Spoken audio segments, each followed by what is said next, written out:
Hello, Carly. Do you have a moment? Oh, good evening, Helen. Mom.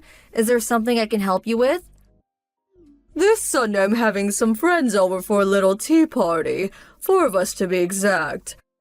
I was hoping you would bake some homemade cookies and a cake for us. And, of course, I will want you to help out serving and whatnot. I'm so sorry. I'm busy on that day. Huh? You can't get over here? I already made plans on that day. A bit hard for me to make it over there. Oh, really? I provided this opportunity for my daughter-in-law to showcase her cooking skills. Thought it would be a great way to leave a good impression on my friends. I went out of my way to provide you with this opportunity and you reject it? That's why everyone says you're inconsiderate daughter-in-law. You seem to be the only one calling me an inconsiderate daughter-in-law. How could you say such a disrespectful thing to your mother-in-law? I also experienced being a daughter-in-law, therefore I know when you're being inconsiderate. Even if no one else is saying it. If I'm saying you're inconsiderate daughter-in-law, well, it's the same as if everyone is saying it. I see. I'm giving you a chance here to redeem yourself. Make a good impression. I simply cannot believe your behavior. Like I said, I already made plans for this Sunday. Then simply reschedule. I'm really sorry. I wish I could, but I just can't. That day is... What are you saying? You didn't forget, did you? I never forget things, unlike you. Don't treat me like I'm going senile or something. Please, I'm not implying such a thing. So do you still want me to change my schedule? Oh, just forget it. If you're so reluctant, don't come. Besides, you get here with that attitude and serve my friends. I'll be the one that will end up embarrassed. But I still want you to make the cookies and cake. I'm really sorry, but I don't have the time for that either. Just bring it to the house on Sunday morning. You're not hearing me. I can't do it. Okay, I'll be waiting for those delicious cookies. I'll say it again. No is no.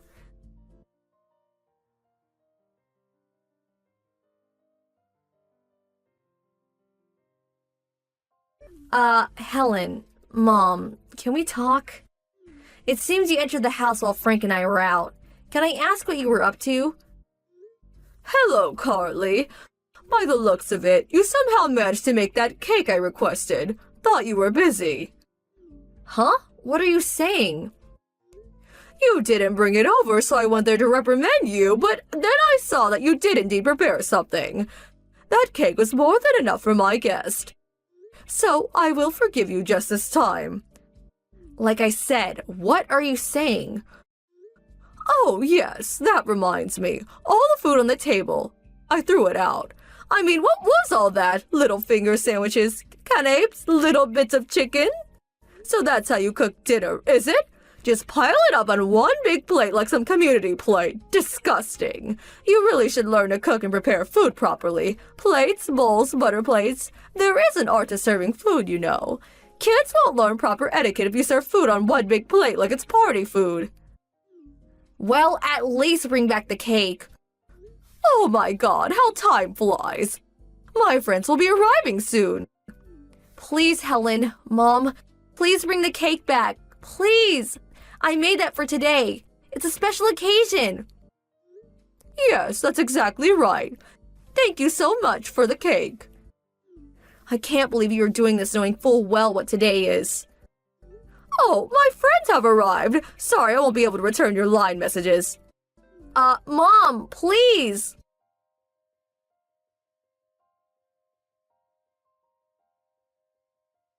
Carly, what was all that today? How dare you come to my place and shout into the intercom? If you want that cake so bad, go buy one down the street. All of my friends were shocked. You yelling for your cake back. I was so humiliated. Answer me. Say something. The messages alerts were getting on my nerves, so it's you. Mom, what do you want now? Getting on your nerves, huh? You locked the door, ignored my pleas, and enjoyed the cake with your friends. Well, you seem to have a problem with your attitude. That's not my problem. What did you just say? How dare you talk to your mother-in-law like that? My son will hear of this. Helen, you know perfectly well what day today is. And you do this? So you hate your daughter-in-law, but do you also hate your grandson? Huh? You just completely ruined your grandson's birthday party. Huh? Birthday? That's right. It's your grandson Christopher's birthday today. Wait 1 second. Would you... Christopher's birthday? Today? What? Are you serious? You had no idea? His birthday. It was today? That's right. It was his 7th birthday today. Happy birthday was written on the cake. Or did you not see that? I didn't notice it. Huh? But you said you never forget such things. What was that all about? I thought you were talking about your little get-together with friends. Huh? Seriously? You know, you meet once a month, right? That was when he was in kindergarten. I don't meet with those moms anymore. Besides, I told you about Christopher's birthday party many times. I told you that I was inviting friends and Christopher's kindergarten friends today. I also said not to make any last-minute requests because I was busy preparing for the party. Really? I don't really recall. Your husband was there too, so I'm sure he remembers. Oh, I see. Well, then. Why didn't you mention it when I was talking about having that tea party with my friends? If you had just simply mentioned that, well, we wouldn't be in this mess. Every time I try to tell you something, you always cut me off. You get upset for interrupting. Then you turn around and spread rumors about me, making me look like some kind of monster. But... Helen, Mom, I'm really sick of this. I just wish you would stop giving me a hard time. I never. The main problem seems to be that you never really listen to what I have to say. Every time I try to explain something to you, you always brush me off. I sent you a line message on numerous occasions, but again, you would just turn your nose up at it, not even see it. I never did that. Oh, yes, you did. In fact, about 6 months ago, I told you in advance that we would be gone for 2 days to visit my folks. But you, as always, ignored our message and came right over. Thinking we were there, you started shouting in the intercom and ringing the doorbell over and over again. You made such a racket that the neighbors got worried and called my folks. I was so humiliated. No use dredging all that up. What's past is past. It was not only that. When Christopher and I came down with the flu, I asked you not to come over for at least a week, but there you were banging on the door, shouting into the intercom. I'm sure you remember we were endlessly going back and forth on the intercom. You probably don't even care, but I had a severe fever and could hardly stand up. What's more, Christopher had finally fallen asleep after tossing and turning all night. Because of your non-stop bell ringing and door banging, Christopher was in bad shape. If your husband hadn't come and got you, Christopher's fever would have worsened. I can never forgive you for that. Well, that was because... And there's one more thing I want to add. You didn't attend Christopher's birthday party last year either, am I right? Huh? Such a waste. I invited you way in advance. A friend apparently called you on that day and you went shopping, as I recall. But your husband showed up. Actually, we were all befuddled by your actions. That's why we decided not to invite you, but I never figured you'd steal Christopher's cake and dump all the party dishes into the trash. Unbelievable. I simply just forgot. You can't fault me for being a little careless. But I have to say, this really takes the cake, literally. Huh? You don't seem to repent. Think about what you did. You stole Christopher's birthday cake. You dumped all the party dishes into the trash. As a result, we had to cancel the entire party and send everyone home. But fortunately, everyone was very understanding and we were able to postpone the party until next week. Do you realize how much damage you caused? Do you realize how much Christopher cried? Come on, you're being overdramatic. Besides, in situations like this, you should have been more resourceful. Resourceful? Yes, you could have just gone out and bought everything you needed. And there is Uber. I do know that the supermarket is right nearby and the bakery down the street was still open. If you're a mother, You have to be resourceful in order to overcome any kind of obstacle, such as today. That's your problem. You don't have the adequate resources to be a good mom. Wow, I really don't have the energy to like you today. Huh? You do know that Christopher is allergic to wheat flour. Huh?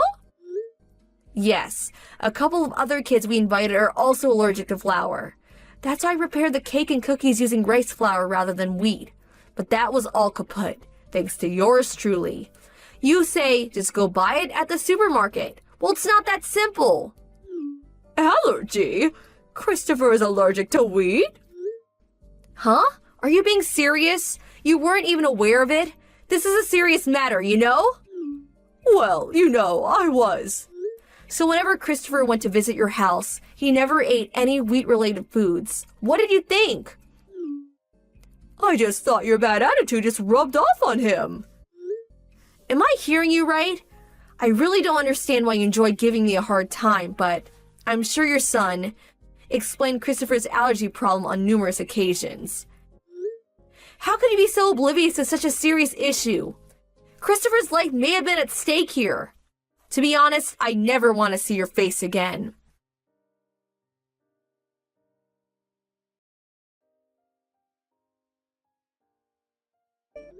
My husband was also following this conversation. He was so angry that he stormed over there and gave my mother-in-law a real dressing down. And she finally confessed all the pestering and the atrocities treatment of me.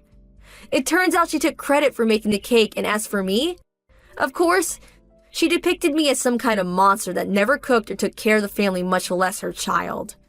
But fortunately, such lies don't get very far. People who know me quickly refuted such blatant lies. She couldn't handle all the whispering and rumors about her that she decided to move away, to a relative's place way out in the country. And her husband seemed to come to his wits' end too. This incident seemed to be the last straw for him. Apparently, he finally submitted papers for divorce.